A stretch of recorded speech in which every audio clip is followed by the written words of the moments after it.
Hi, my name's Morgan Patelka. I'm chair of the Department of Asian Studies, and I'm here today with my colleague, Professor Afroz Taj. Afroz, how are you?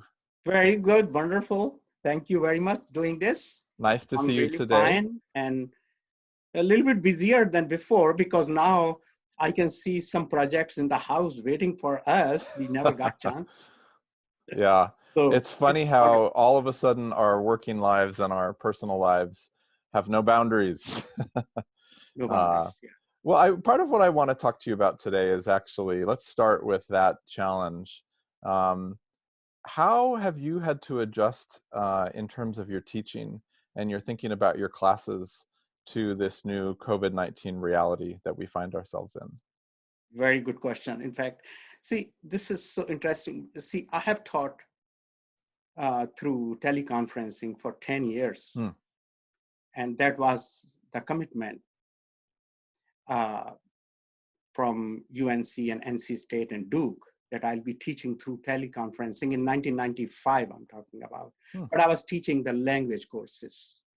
But now, since I have to teach through Zoom, and language courses are a piece of cake because it recalled my memory and I started again. And then all of a sudden, within no time, you just become the way you were before.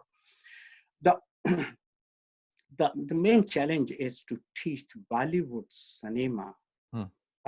through this teleconferencing or Zoom because there's 70 students, but I'm coping with it and I'm coming through. And now I'm more and more liking because I my teaching is more interaction, Hmm. and so that part is being taken care of. In the beginning, it was a little bit like students were I mean, that students never had this experience in their life. And I express my feeling that, yes, we were not looking for this, but you and I don't have any choice. So now they understand and they are coping with it also. So we are having interactive classes. Hmm. And easily I'm going from lecture to discussion and breakup rooms and breaking up rooms and all these things. They are really getting to know this. But I was thinking that in case if we have to teach in future, then students will be more comfortable than now these days. So our job is, because the first time we are the guinea pigs, so Hmm. we are this time just establishing uh, this way of teaching. So it's a challenge for especially bigger classes with teaching assistant. And he is also like very cooperative and wonderful. I'm making him co-host. Hmm. So then, so so breakup rooms, uh, also we can hop in each and every breakup rooms Hmm. easily. So many groups because of 70 students. So yes, it's doing very good. Yeah. In your experience, what is one of the things that is lost? I mean, what is the missing, what is missing from the online teaching we're doing now compared to True. teaching in person? Okay, so let me compare first the teleconferences versus the Zoom. Hmm. I thought that you were asking, but I would love to tell this. Uh, I used to teach a long time ago through teleconferencing, 95, 96, 97 till I think uh, in Peabody. Hmm. So and NC State had a different room. I don't remember. So they had the big screens front of you in the class. When you are moving around, Hmm. the camera automatically moving. Nobody is handling that. So camera is so sensitive, following you in the ceilings and leaves this camera and picks that one. So this is not our headache. But still, there is a control room where person is controlling that. So with that thing I miss because technically I don't have to worry about these things. Now Hmm. everything is a control board is right in front of you, so you have to handle it. That's what I miss in between the teleconferencing and Zoom teaching. Hmm. Hmm. uh, and also that they could see us, we could see them, and then I was bigger than normal for them. Hmm. It's very more impact on the screen, and they were more obvious than normal. But Zoom, it's like everything is just like Brady Bunch. Yes, everybody is like, so Tiny. they're smaller. So Yeah. that's the only thing. So you have to shake hand. You said, "This is me." Okay, so yeah, I am in this corner. Hmm. That part. So now, normally teaching in the class versus uh, now Hmm. uh, through Zoom. I'll tell you the truth. I will have a hard time to teach now in the classes because I'm getting used to this. Yeah, but because so many things, I mean, in the beginning was like, I don't think so it's going to work, but Yeah. now, so slowly you are getting trained, so everything is under control. So, but still, the personal touch, Yeah. the students. I mean, I always say that, okay, as soon as I finish my classes, I ask students, okay, ladies and gentlemen, stick around if you have any questions. So I can see one by one they're dropping, and then we realize that 10 students are in line or 9 or something. Right. So they used to come one by one. That's the thing I miss, Yeah. even though we are coping with it. And of course, you have the remarkable experience of having led and taught a summer study abroad program every summer for many years, where you take students to India and travel all over the country and teach really in an immersive way. Um, what are you planning for your summer study abroad plans? I mean, I guess we Oh just my can't God. do it. Is Yeah. everything canceled or? Yeah, you're making me cry. That's all. Hmm. Yeah. Yeah. So in 22 years, this is first time I'll be in Chapel Hill in summer. So, I mean, virtual study abroad, we are planning to do. John and I do the cohort Mhm. teaching. That was the setup from the beginning, like 22 years ago. So now the same courses we'll be teaching in summer, first session of the summer, just like we would do study abroad first session of summer. We are doing virtual study abroad. Mm. We are providing them videos and ambience, and so many videos we have in 22 years collected Mm. about India, Indian culture, Indian religion, Indian literature, Indian lectures, and all these things, and his streets and cows, and not to mention other fights or the Bollywood cinema taking. So these things we are providing them Mm. online and through Sakai. I mean, Sakai doesn't have that much room. I can see. So there is a one. What do we call this? Warp wire.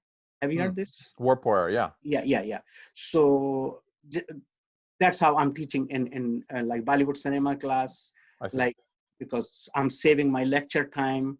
So I have more lecture time now because the presentation we are putting on warp wire. Mm. Good. Yeah. So students are supposed to watch that, and then I give lecture and question answer and discussion and breakup rooms. So uh, so in that in study abroad, we are teaching two courses: contested source and journalism course. Mm. Both are, I mean, of course, readings and all Yeah. these, but there's no lecture Yeah. because it's asynchronous. So we are doing this separately. But once in a week, we are meeting. It's like a semi-synchronous because once in a week we are meeting and chatting and discussion and lecture and I everything see. and question answers and all these things. But we are hoping that they would visit India while they are at home. Yeah. Yeah.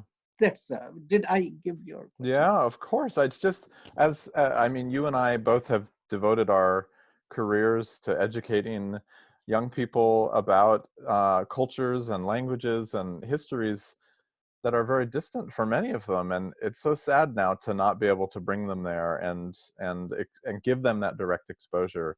But I guess we're as you said, we're adapting and we're trying to figure out how to do our best using all the materials that we've collected. Exactly.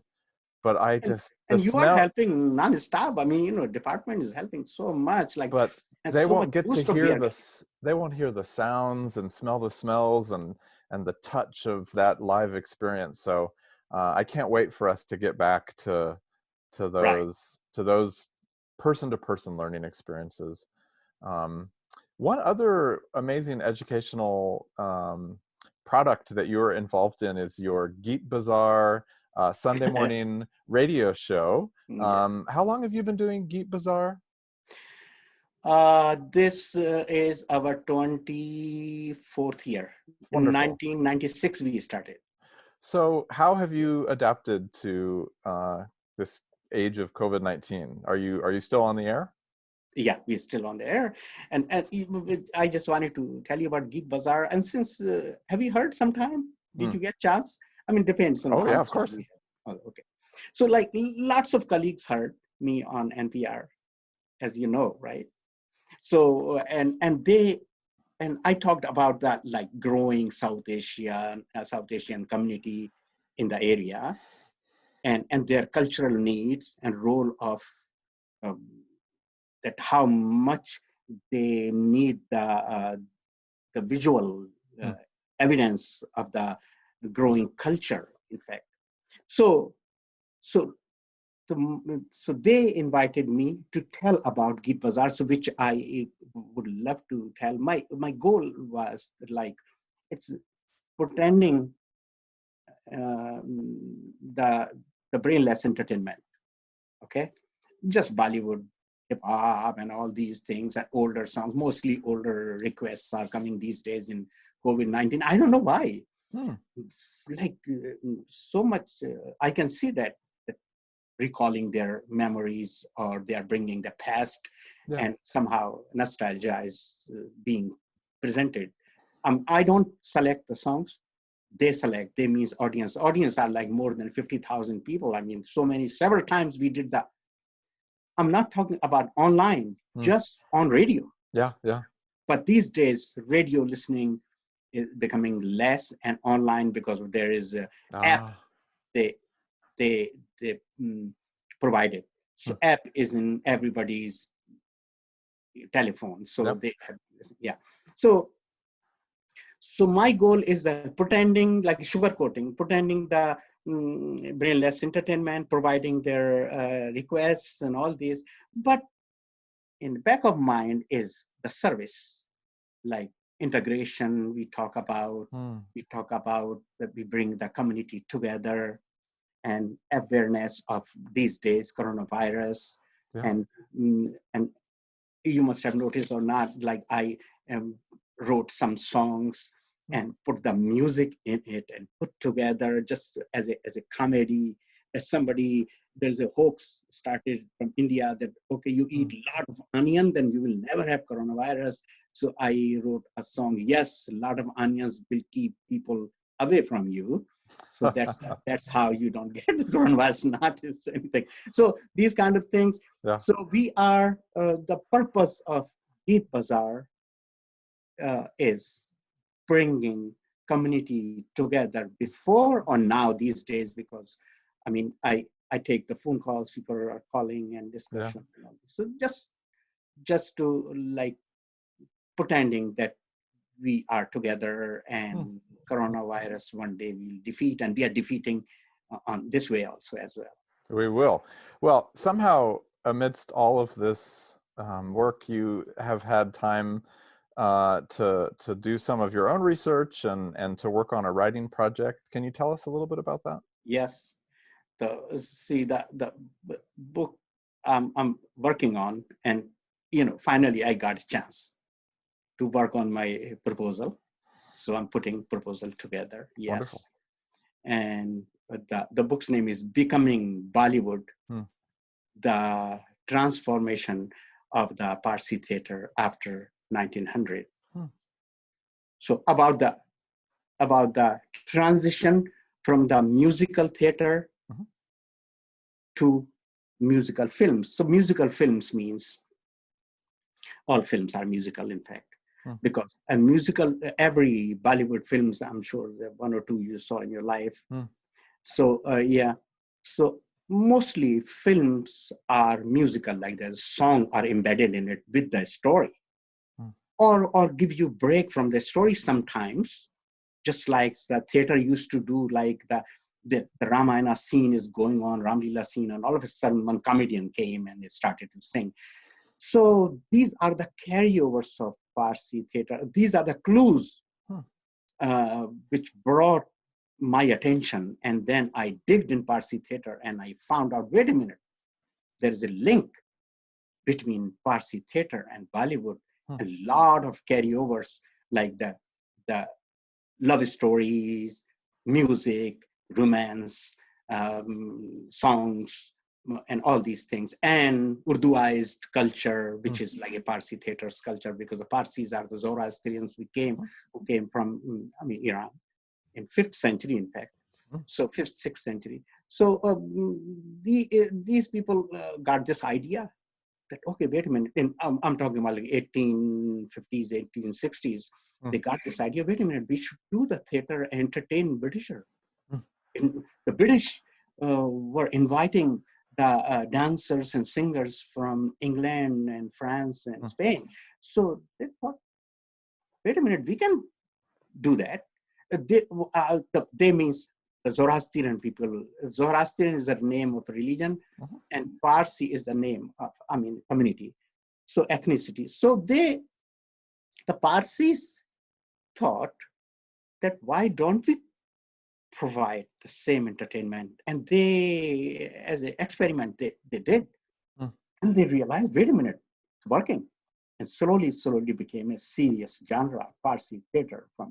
So Parsi theater in 1913, when mm, the film technique came, mm. so the Parsi theater melted into the film. That's how. So I'm talking about that. And that happened in the like first decades of 20th century. So I'm talking about that. So it's sort of the cultural foundations of what we know today as Bollywood in in the 19th century colonial context. It's so Right, interesting that it has those same themes of ethnicity and religion and communicating across cultural right. boundaries that still are such an important part of Bollywood Yeah, today. and this, you could see that. Hmm, You can see in Parsi theater is, this is so interesting. Like hmm, Bollywood is a passive approach, mhm, Bollywood, but Parsi theater is an active approach to find out the same culture, almost same culture, because you have to open the book and read. I got so much interested reading Parsi hmm. theater plays, have the same masala, same ingredients like we have in Bollywood. That's wonderful. Yeah, yeah. So my goal is like the Urdu public spheres, Hmm, mostly, or let's see, the Urdu popular culture. hmm. So that satisfied my goal. Wonderful. So Well, I'm working on it, and I'm looking forward, and I'm looking forward to show you the proposal if you get a chance. I'd love to. Because I That's get great. so much encouragement. Yeah. Well, the last thing I want to ask you about Afros is, and this is a huge subject we could talk about for hours, but just very briefly, um, what what is your assessment of how India is responding to the COVID-19 crisis? Um, just very briefly, a snapshot of what the government has done and what kind of diverse responses there are among the people, among the population. Very, like I'm trying my best to become as, I'm very much concerned about it, Mm, seriously, about India, yeah. because India is on denial these days. Mm, And you see the number, unbelievable, so little according to the population of the country. ah, We are talking about India means touching each other, hugging each other. The houses have the windows, and the terraces are like shoulder to shoulder houses. mm, In that country, the number of the cases is look unbelievable, mm. unless there is just somebody knows the magic. I Yeah. see. So India has lockdown, but unlike China and South Korea, doesn't offer free testing. Ah, Yeah. So India is charging 4,500 per person, so only elite can yeah, find out. And it's not the cure, it's the finding out. So who cares about that? right. Yeah. So seriously, so only elite can afford, and daily workers are out of job, Hmm, out of houses because hmm, they are in the streets, on highways. Thousands are people are sending me the pictures, taking pictures from 8th or 5th floor from the windows. They are walking on highways from going because the trains stopped, buses stopped, car are not allowed. yeah, So only choice they have just walking from one state to another state. We are talking about like thousands of miles right, they are, right. and they are hand to mouth. And I don't know what is their condition. They means so many people, so Yeah, many. yeah, And then in the meantime, uh, scapegoating of community in the minority is going with minorities are also going on. I'm so concerned about my family these of days. course. I read an article in the New York Times about attacks against Muslim communities that the government seems to be spurring on, basically, right? That So yeah, they're blaming a particular sect of Islamic Islam. seminary Yeah. for, right, for not observing the lockdown. But then that's sort of signaling people to engage in anti-religious attacks and discrimination. It sounds, I mean, that's a theme that happened last year before COVID-19, of course, in Delhi and many other places. But now, is that getting worse? Uh, the news is, see, the on and off, they are, the social media isn't cutting off. And then they are blocking I in the see. city to city. And so much like one day I'm talking to my brother, other Mm, day he's not picking phone. And I mean, the WhatsApp is not yeah, on. So then I realized, oh, 3 days they blocked because they found some minority has the. So they are blaming on minorities, and especially it's coronavirus because the political situation was very hard those days, yeah, right before coronavirus, yeah, and they thought, oh, good, that's a good idea. So now the coronavirus is becoming. They are making coronavirus political now.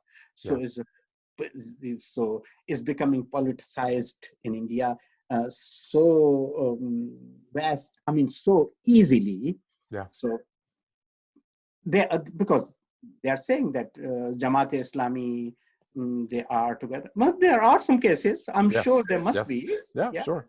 Well, I mean, churches, mega churches in the United States have yeah. also been responsible for the spread of the disease Mhm. when huge gatherings of people came together and there were infected people present. So that's going to happen regardless of the religious affiliation. But well, I hope your family stays safe and I hope your I friends hope stay so. I safe. hope so. These Right are after difficult talking to you, times. I'm going to call again. Of That reminds course. me Yeah. because they are, you know, they have food and everything, but the communities are blocked. Yeah. So, so you No, I've can't. read about the fear and the precarity that people feel. And Well, in my family, before I forget, I'm sorry to interrupt. mm, In my family, interestingly, the very much inter-religion, inter-caste community. mm, Like there's so many Muslims are in my family, so many Hindus in my mm, family. mm, Brothers are marrying, sisters are marrying, Sikhs, all. So the community is divided. So yeah. my family is blocked piece by Mm, piece. So hard for me. uh, Yeah. well, thank you for all that you do with our students, and I look forward to your research and to chatting with you again. Thanks, Afroz. Yes, and I'm looking forward as soon as I finish this proposal, and then I'll start working on the another magazine I'm working on, which started in 1930s.